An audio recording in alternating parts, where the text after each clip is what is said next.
Pengertian etika dan hukum agama. 1. Pengertian etika.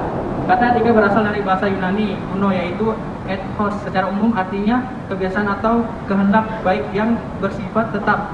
Sedangkan dalam bentuk tunggal, kata ini juga memiliki beberapa arti yang berkaitan dengan tempat atau pemikiran.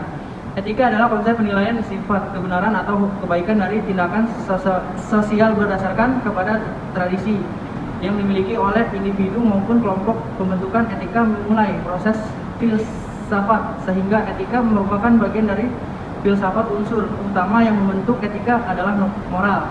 Etika hanya mengatur tentang cara manusia dalam bertindak dan tidak memperhatikan kondisi fisik dari manusia. Kedua, etika Islam.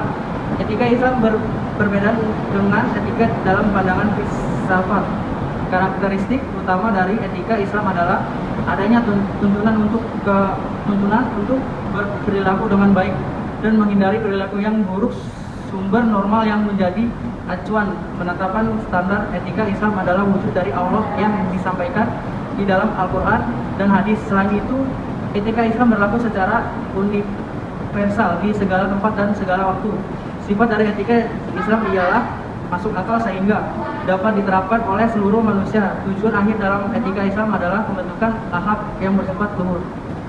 Ketiga, hukum. Hukum adalah sistem yang terpenting dalam pelaksanaan atas rangkaian kesuasaan kelembagaan dari bentuk penyalahgunaan kekuasaan dalam bidang politik, ekonomi, dan masyarakat dalam berbagai cara dan bertindak sebagai perantara utama dalam hubungan sosial antara masyarakat terhadap kriminalisasi dalam hukum pidana. Hukum pidana yang berupaya secara negara dapat menuntut pelaku dan dalam konstitusi hukum menyediakan kerangka kerja bagi penciptaan hukum, perlindungan hak asasi manusia dan memperluas kekuasaan politik serta cara perwakilan mereka yang akan dipilih. Ketiga, hukum Islam. Sistem hukum agama adalah sistem hukum yang berdasarkan ketentuan agama tertentu. Sistem hukum agama biasanya terdapat dalam kitab suci Al-Quran.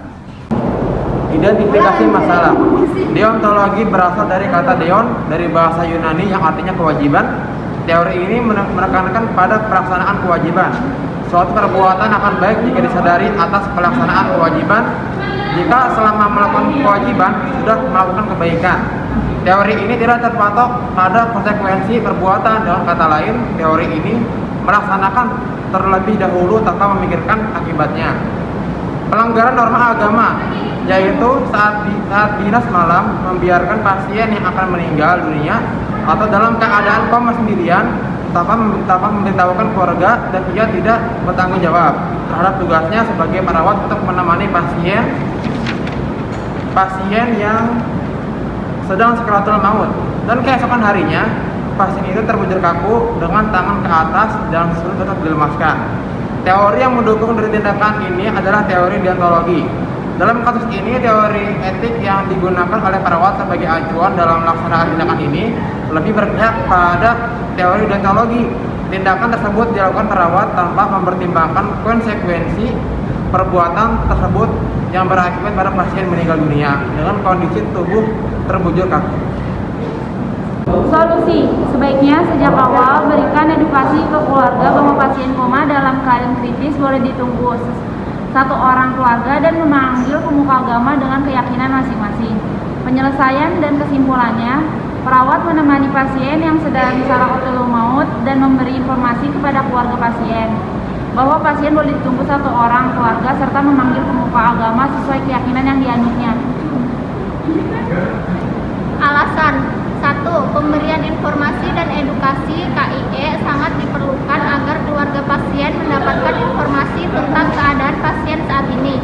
Yang kedua, perawat menemani pasien yang sedang sakaratul maut atau memanggilkan salah satu keluarga pasien. Yang ketiga, pasien berhak